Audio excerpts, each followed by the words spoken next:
Buenas tardes. El día de hoy trataremos el tema de ética y pedagogía. Nuestro grupo está conformado por Natalia Noveniño, Yuri Milena González Rodríguez y Angie Jaramillo Romero. Propuesta: analizar el papel que tiene la ética dentro del ámbito pedagógico en las últimas 5 décadas. Buscar los problemas que se han presentado por la falta de implantación de contenidos que incluyen este aspecto y presentar las causas y consecuencias de este problema, buscando una posible solución que incluya la erradicación del modelo pedagógico tradicional que jerarquiza los procesos de enseñanza y aprendizaje. En esta ocasión, basaremos nuestras investigaciones en los siguientes autores: Paulo Freire con su obra Pedagogía de la Autonomía, publicada en 1997, Estanislao Zuleta con su obra Sobre la idealización en la vida personal y colectiva en 1985, Guillermo Hoyos con su obra Pedagogía, Discurso y Poder, publicado en 1990, y Victoria Camps con El malestar de la vida pública, publicado en 1996. En primer lugar, se hará énfasis en Paulo Freire con su concepción de pedagogía ligada a la ética en su obra Pedagogía de la Autonomía, Saberes necesarios para la práctica educativa, publicada en 1997. A partir de esta obra, Freire evidencia su disposición para elaborar una educación orientada al alcance del protagonismo del maestro en los procesos de transformación educativa, en los cuales abarca su estudio de la pedagogía, la educación y la ética para la liberación en torno a un modelo pedagógico contrario al tradicional. En este sentido, Freire plantea una gran variedad de exigencias de la enseñanza, las cuales expone desde 3 perspectivas que globalizan los conceptos a tratar. La primera es: no hay docencia sin licencia; segunda, enseñar no es transferir conocimiento; y la tercera, enseñar es una especificidad humana. Exigencias de la enseñanza.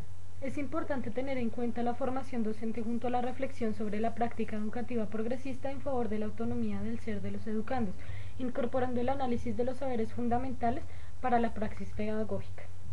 En estos 3 apartados de su libro, Freire plantea de una forma detallada cada exigencia que tiene y debe tener un maestro que ya está ejerciendo su profesión, así como un maestro en formación. En su primer apartado, Docencia sin licencia, afirma que lo que le interesa es enumerar y discutir algunos saberes fundamentales para la práctica educativo-crítica o progresista, y que por eso mismo deben ser contenidos obligatorios de la organización programática del docente. Freire, 1997. Algunas de las exigencias de su primer apartado son: enseñar exige rigor metódico. Es necesario que tanto los educadores como los educandos mantengan una posición investigadora, creadora, inquieta, curiosa, humilde y persistente para aprender a sostener una posición crítica que no permita que los saberes solo sean transferidos. Esta exigencia también implica leer críticamente. Enseñar exige investigación. No hay enseñanza sin investigación, ni investigación sin enseñanza. Freire, 1997. Esta exigencia implica el compromiso por parte de los educadores con la conciencia crítica del educando para promover la investigación con base en la curiosidad ingenua del mismo. Enseñar exige respeto a los saberes de los educandos. Es importante que los maestros tengan respeto por los saberes previos con los que llegan los estudiantes, puesto que están cargados de prácticas que nacen dentro de su contexto social y cultural, lo cual afecta su comportamiento. Además, estos saberes pueden hacerse útiles dentro del campo académico si se toman como guía para solucionar problemas en el ámbito social. Enseñar exige estética y ética. La necesaria promoción de la ingenuidad a la crítica no puede o no debe ser hecha a distancia de una rigurosa formación ética siempre al lado de la estética. Freire, 1997. Es por esto que es primordial que la experiencia educativa no se transforme en adiestramiento técnico que impida la inclusión del sentido ético y estético. Más que maestros debemos vernos como seres humanos dotados de herramientas y saberes que vamos a transmitir, pero no de una manera mecánica ya establecida, sino de una forma más humana, y ser consciente que no vamos a educar máquinas sino seres humanos. Cabe resaltar que Freire hace una crítica a la ideología fatalista que busca que los estudiantes se convenzan de que no puede hacer nada para cambiar la realidad, que la realidad ya está estipulada y no debemos acogernos a ella privándonos de la reflexión y el pensamiento crítico. No solo existe una salida a la práctica educativa, no debemos considerar la adaptación del educando a una realidad que no pueda ser alterada, no podemos formarlo en medio de un adiestramiento técnico para sobrevivir. Algunas de las exigencias de su segundo apartado son: enseñar exige respeto a la autonomía del ser del educando. Esta exigencia implica el respeto por parte del profesor, ya que éste debe actuar de manera ética. El maestro no puede menospreciar la curiosidad del estudiante ni sus opiniones o actitudes.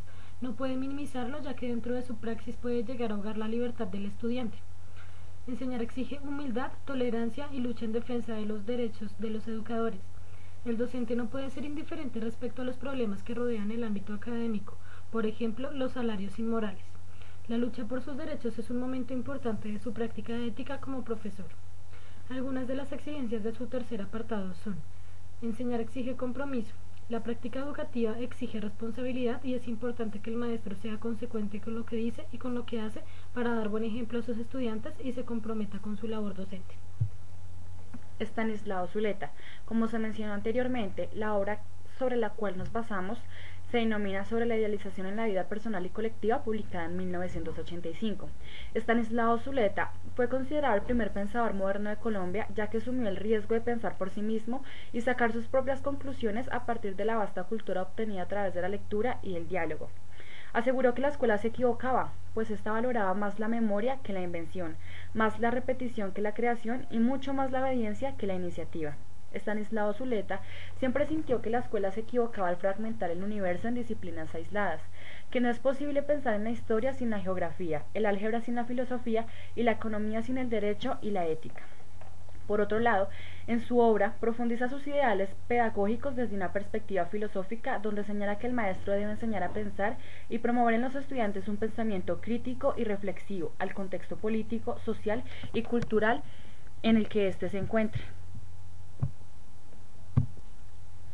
Pensamiento de Estanislao Zuleta. Para Zuleta, la educación debe estimular la curiosidad, la creatividad y el juego. Afirma que todo niño es un investigador, pero solo investiga a partir de sus dramas, de sus miedos y sus incertidumbres. Reclamaba un trabajo que no sea castigo, sino creación, una vida que no sea resignación, sino pasión y descubrimiento, un estudio que no nos aparte, sino que nos reconcilie con nosotros mismos. Estanislao Zuleta define la conversación como un arte de inteligencia y expresividad, por el que fluyen el pensamiento y la memoria en un escenario de afectos e intercambios. Estanislao Zuleta afirma que la pedagogía es enseñar a pensar, más que transmitir conocimientos, es inducir al alumno a reflexionar sobre los mismos, qué significan, para qué sirven y que actúen en concordancia. Ni siquiera en filosofía puede el pedagogo ofrecer su método, el alumno debe encontrar el suyo, no importa si más adelante tiene que cambiar de opinión, así sea doloroso. Se corren riesgos, sí, pero ningún pensador puede eludirlo. ¿Se puede enseñar a pensar? La respuesta es positiva y para ello el profesor debe inducir al alumno a que forme su propio criterio e invitarlo a repensarlo permanentemente, pero nunca debe imponer su propio criterio. El auténtico pedagogo es el que respeta al otro, lo trata como igual. Es lo que le da un verdadero sentido democrático a la pedagogía y que abre caminos y posibilidades para una renovación profunda del sistema educativo. Recurriendo a la obra de Estanislao, él define la idealización como un proceso que opera por medio de imágenes.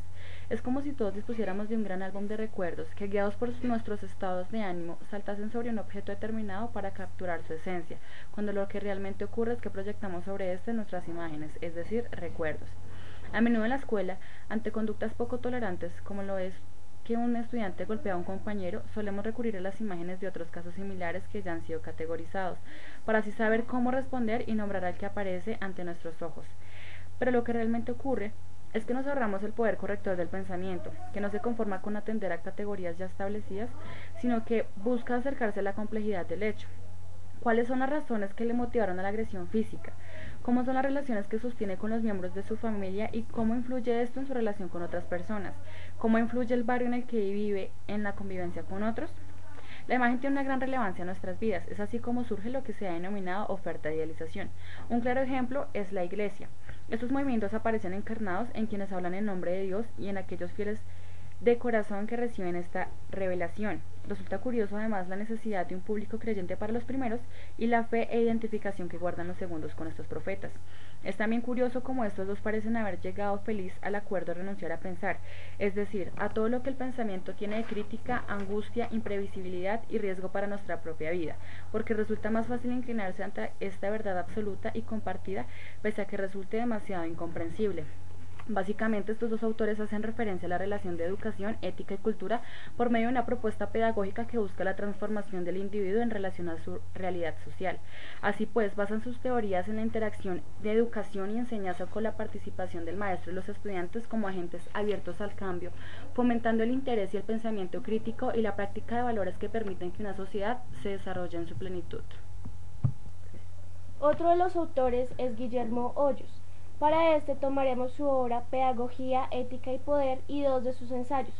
El primero, Comunicación, Educación y Ciudadanía, y el segundo, Ética comunicativa y Educación para la Democracia.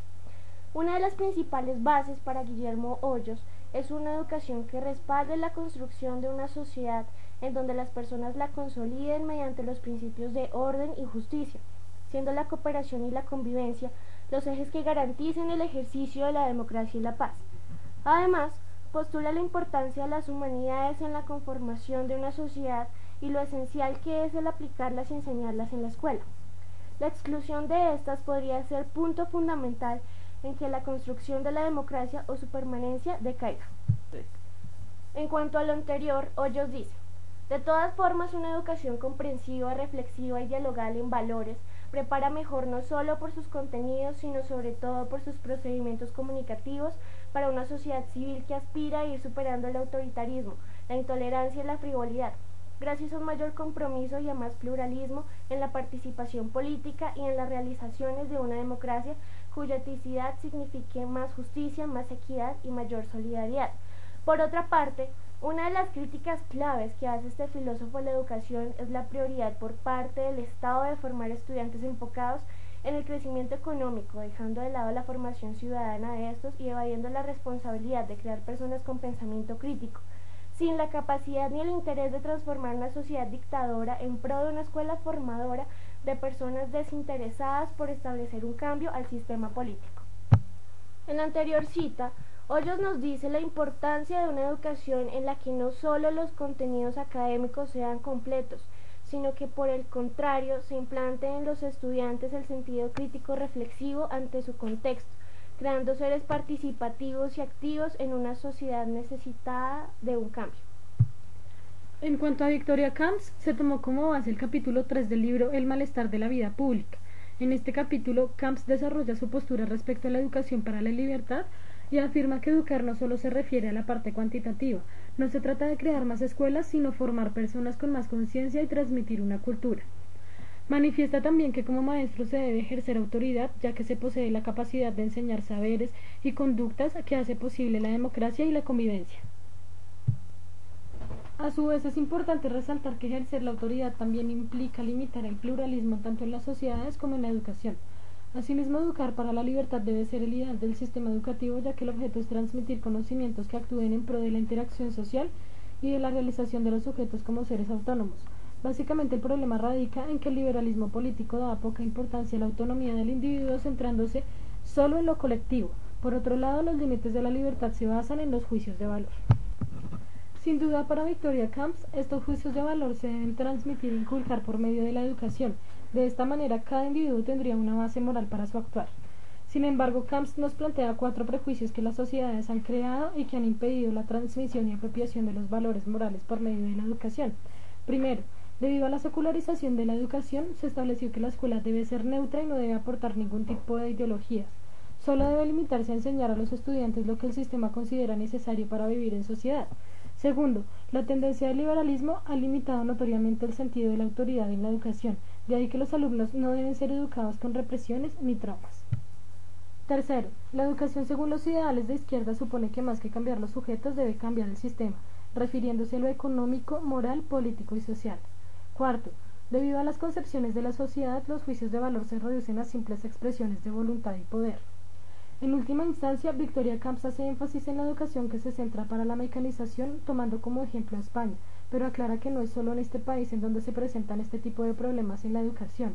La cotidianidad de las sociedades modernas provocó que los habitantes dejaran la autonomía a un lado y no fueran capaces de pensar por sí mismos, ya que no están formando el espíritu crítico y se están convirtiendo en máquinas para la producción.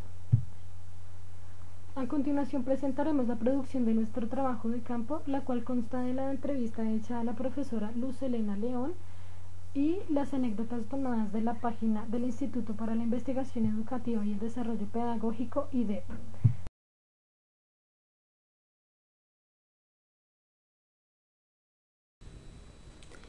Mi nombre es Luz Helena León de Quiroga, trabajo en un colegio departamental en el municipio de Oaxaca en primaria.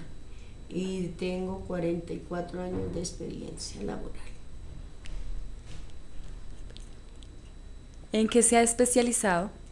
Mi licenciatura fue en administración educativa con énfasis en lengua castellana y me especialicé en didáctica en la literatura infantil.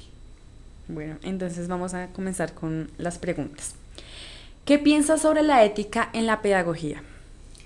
Pues es una ética profesional, como en cualquier profesión, que debemos ser muy correctos en nuestros compromisos, en nuestro trabajo laboral diario, que es tan importante con niños, porque de ahí estamos formando, dando los cimientos y la formación para los futuros jóvenes cuando ingresan ya a su bachillerato. ¿Tiene un modelo pedagógico establecido en su praxis pedagógica?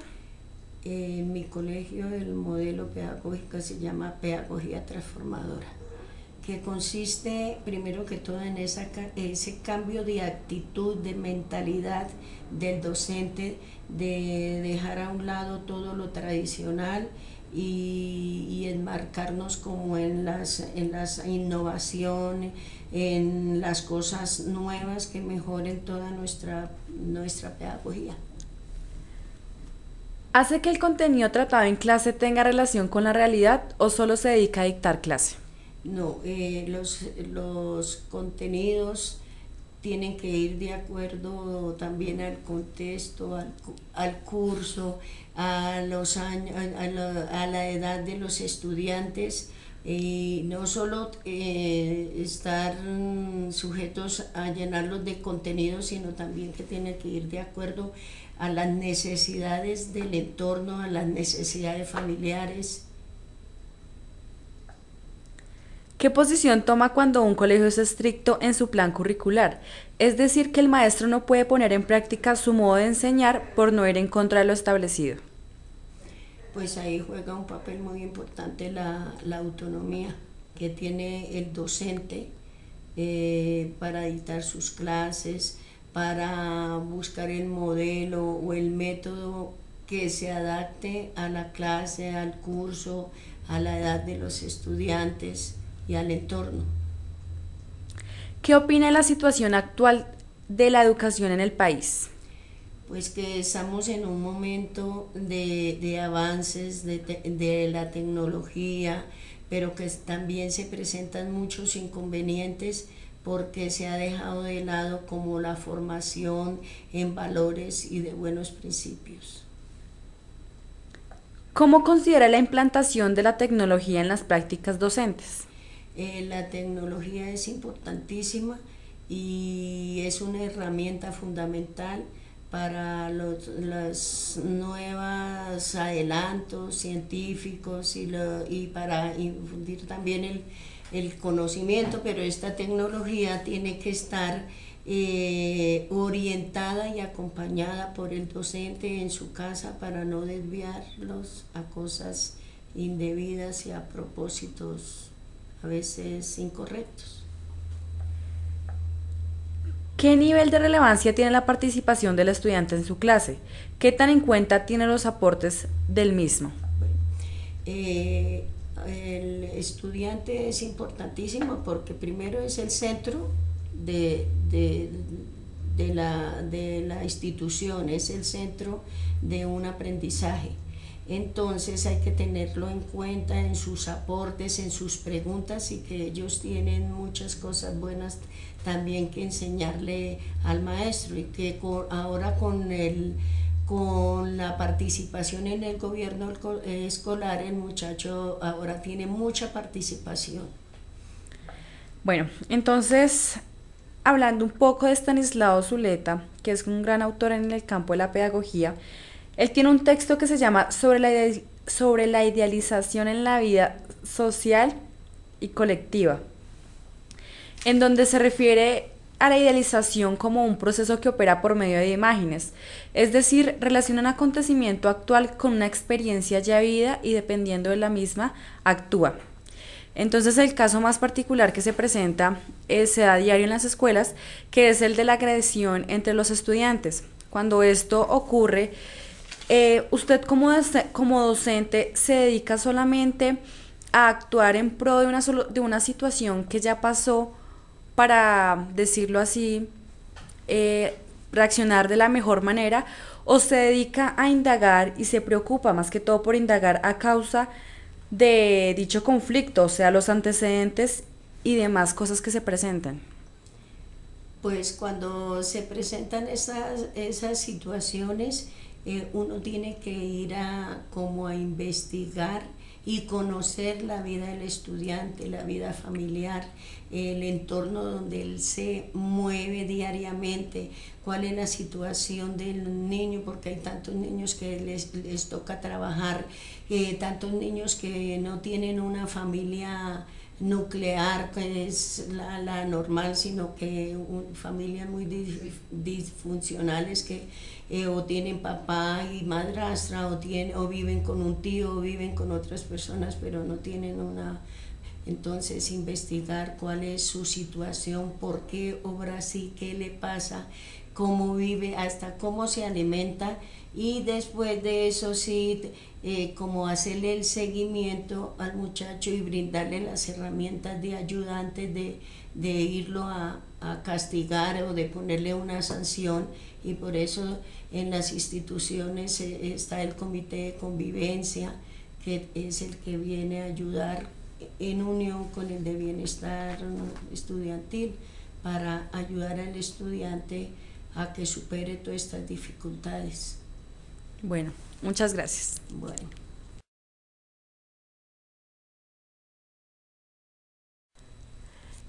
¿Qué es lo que más se le ha dificultado en su carrera como docente? Bueno, pues a uno se le presentan problemas, inconvenientes, a veces con el estudiante, con los padres de familia, pero eso uno a través de las situaciones diarias que se presentan y de la experiencia que uno va adquiriendo día a día, pues eso se supera. De pronto lo más difícil es que quieren a uno como encajonarlo en políticas hechas desde un escritorio, que es muy diferente a la realidad cuando uno está ya en una situación, en un curso, en un colegio. De lo que se escribe a lo que se vive, a veces hay muchas diferencias. Entonces serían como las dificultades, pero uno tiene que tomar todas las herramientas y todo lo que uno más pueda para ayudarle al estudiante, porque el estudiante es el centro de la institución. No queríamos los maestros sin estudiantes o los estudiantes sin profesores. Entonces no necesitamos ayudarnos, coordinarnos y hacernos la vida más amable, porque vivimos casi todo el día con ellos, y para vivir en solo problemas, inconvenientes, y hay que como gozar lo que hace, gustarle lo que estamos haciendo, si no se nos hace más difícil la situación de la docencia, y cada día es más difícil, pero desde que uno tenga su vocación, tenga como ese interés de ayudar al estudiante, y también uno estarse actualizando diariamente, leyendo, que a pesar de que yo tengo ya tantos años de experiencia, todos los días leo, todos los días consulto a ver qué se puede hacer para mejorar la educación en todas partes, en el aula, en la casa, en la familia. Producción de trabajo de campo. Para evidenciar la problemática de la educación aquí tratada, se realiza la investigación en páginas como Instituto para la Investigación Educativa y el Desarrollo Pedagógico, IDEPO, buscando material que recoja experiencias e historias cortas a manera de anécdotas que muestren la preocupación del docente y el choque que tuvieron entre la alfabetización universitaria en su rama docente y el llegar a aplicar esos conocimientos en una escuela con problemas y necesidades reales. A continuación daremos voz a docentes que contaron hechos y dieron su opinión acerca de lo que es el ejercicio docente. Todo esto consignado en el libro Todo pasa, todo queda, material impulsado por la Secretaría Distrital de Educación. Hoy pienso en mi corto tiempo con la Secretaría de Educación Distrital y me enfrento a la realidad que me asusta, ya que estudié 5 años para prepararme como docente, pero en la universidad no me dictaron ninguna materia que me enseñara cómo resistir a las problemáticas reales de la sociedad, cómo enfrentarme a la indiferencia de los niños y a la agresividad de los padres y a la carrera del reloj, dice uno de los maestros. Continúa diciendo que considera que en parte de las asignaturas de la didáctica y la pedagogía la universidad se quedó corta. Como profesora, siente que la parte de la pedagogía y la didáctica que maneja la ha ido construyendo desde la experiencia en el aula más que a partir de lo que recibió en la universidad. Planteamiento desarrollado y comparado con el caso investigado. Estos 4 autores, a lo largo de sus obras, han mostrado los problemas que se presentan en medio de la práctica pedagógica y los inconvenientes que afectan a la sociedad a la que pertenecen. Es importante exponer la confusión que presentan algunos maestros al creer que están educando, la manera en que lo hacen, los objetivos con los cuales llevan a cabo esta labor y cómo se evidencia esto en los estudiantes. Se encontraron una serie de problemáticas debido al error que se comete pensando que educar es lo mismo que transmitir información. Antes de crear un pensamiento crítico en los estudiantes, el maestro debe empezar por emplearlo en sí mismo y aplicarlo en su práctica docente para el desarrollo ideal de la misma, ya que muchos maestros deciden dejar este aspecto a un lado y se convierten en dictadores de clase. La idea que se tiene de educar es transmitir conocimientos y que estos sean memorizados, manejar un régimen autoritario en el que el estudiante ve al maestro como un ser superior y se mantiene en 2 posiciones, el que sabe y el que no sabe. Pero lo que no ocurre es lo realmente importante: educar, pensar y enseñar a crear un criterio propio y a su vez una posición crítica frente a su entorno. No es difícil descubrir que el errado objetivo del maestro es tan simple como lograr que un estudiante aprenda el tema que se va a estipular, pero el propósito real debe ser formar personas en valores, con aptitud de desarrollarse con plenitud en un ámbito educativo y social y cultivar las capacidades de aprendizaje para que el hecho de crear seres autosuficientes deje de ser una utopía. Se puede observar que el problema radica precisamente en que los maestros se adhieren a la educación como un mecanismo de control y como un proceso de mercantilización desde un paradigma neoliberal.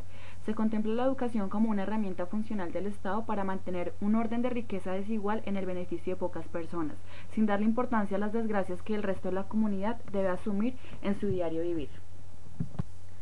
Sin duda alguna, la sociedad ha estipulado una forma de educación errónea en la que la finalidad es formar seres capaces de seguir reglas y adaptarse al campo de la producción, en el que no se necesitan personas que cuestionen los problemas, que tengan iniciativa y que puedan hacer un aporte crítico respecto a la situación que se presente.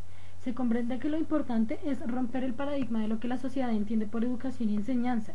La educación está subordinada a las necesidades del mercado laboral y a las exigencias del sistema, lo que ocasiona que los niños sean educados para la producción, que en su formación prime el ámbito laboral por encima del personal y del ético.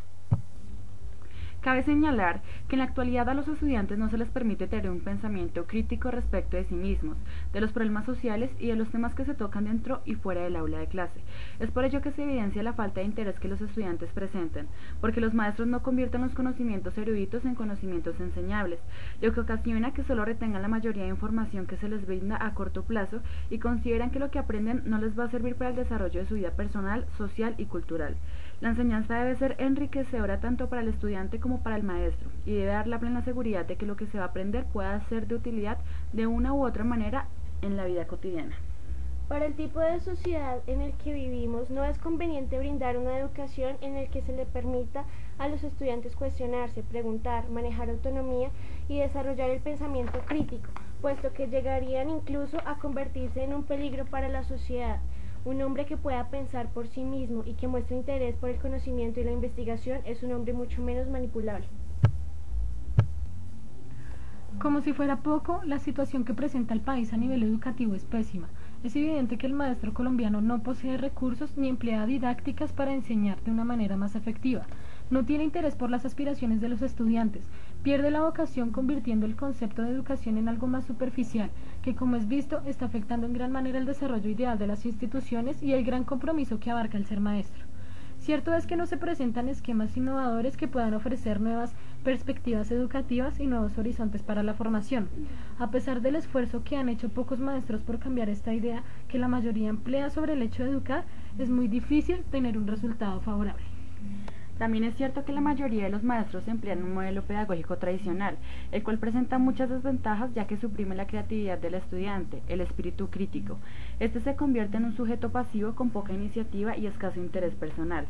Pero el peso del error no recae únicamente en los maestros, sino en el Estado, quien con el paso del tiempo maneja a los maestros y los mantiene bajo un régimen y un sistema aparentemente imposible de cambiar, ya que para el político y el gobernante no es buen negocio educar personas capaces de pensar por sí mismas y de cuestionar las problemáticas y las diferentes situaciones que se presentan. El negocio es limitar a los maestros a que transmitan conocimientos y el estudiante se atenga a esta forma de educación. En resumen, se deben encontrar las soluciones para sobrellevar los temas estipulados anteriormente. La situación no puede seguir siendo la misma mientras se ignoran las falencias que se presentan cuando se enseña y se educa. Para que los resultados académicos se reflejen con un nivel considerable en la vida de una persona, deben tomarse en cuenta diversos aspectos que involucran tanto al estudiante como al maestro. Si bien los resultados académicos se pueden lograr, lo importante es que el crecimiento ético y personal también se fortalezca.